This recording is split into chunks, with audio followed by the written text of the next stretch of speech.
Mindfulness actually isn't about your mind. Welcome to Module 11. Now, mindfulness is a monolithic term. It's one you might hear everywhere, and it's been around for over 2,600 years. Now, I call this a checkout word. First, because hearing it, you might check out, but more so because you probably know it as this: beatific-looking yogi types on the front of magazines that sit in the checkout aisle of the grocery store or your pharmacy. Again, meditation hasn't done a great job of PR in this because mindfulness isn't so accurate. I don't particularly love the term mindfulness because it sounds like living from the neck up, favoring the mind, which we've already talked about. We're trying to go neck down. What mindfulness actually is neck down, getting into the body, getting into the world around you. And an explanation I particularly love comes from the author and teacher Sebene Selassie and her book, You Belong. Here she writes, "Many think meditation centers on the mind. Actually, meditation integrates the body. Embodied awareness is a holistic term for what's usually called mindfulness. The problem with mindfulness is we put the word mind right in it. We conflate mind with brain, the head, thoughts. We tend to think of the brain as separate from the body and in need of connection. Isn't the brain part of the body?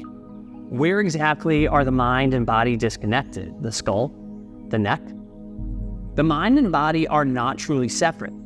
Those are just words we use to describe our experience of thoughts and emotions versus the physicality of life.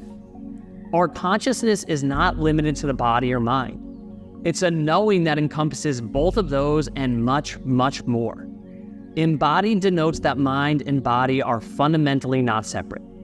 Awareness is the capacity to know both physical and mental emotional experiences.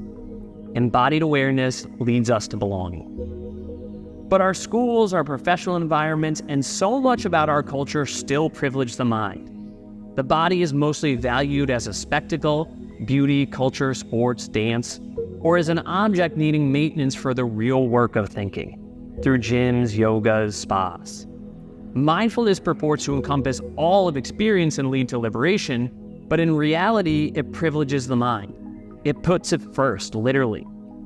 Interestingly, in Pali, chitta, a word commonly translated as mind, actually means mind-heart. In many Asian languages, mind and heart go together. They are not considered to be separate. But not for us. Mind is mind, heart is heart, and body is devalued, which is why we need embodied awareness. In the Buddhist tradition, we find the formal teaching of mindfulness of the body in a 2nd century CE text called the Satipatthana Sutta. Sutta means discourse or teaching, and there are many of them in Buddhism. The Satipatthana Sutta contains the most complete instructions for mindfulness meditation. It's where much of the modern mindfulness movement gets its information because it holds very simple but profound guidelines methodically outlining how to practice, where to place attention, how to place attention. Satipatthana is often translated as foundations of mindfulness, with sati meaning mindfulness. Again, being the moderns that we are, we put the word mind right at the start. But many scholars have noted multiple meanings and connotations of sati. Remembering is my favorite translation. To me, it implies the memory of our true nature, which is interconnected. It also connotes reconnecting the various physical parts of ourselves, remembering. And it most poetically describes this process of embodied awareness. Belonging exists right here in this body, in this moment. We put ourselves back together again. We remember our belonging.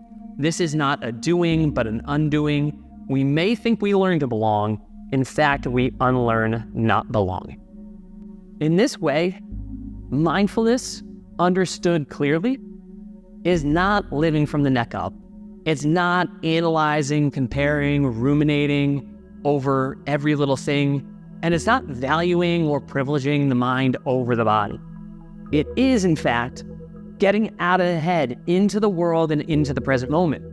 It's recognizing that there is no separation between our minds and bodies, and it's using our physical senses the external environment, the sensations in our body, to ground ourselves, to come into the present moment, which is where our life is actually happening.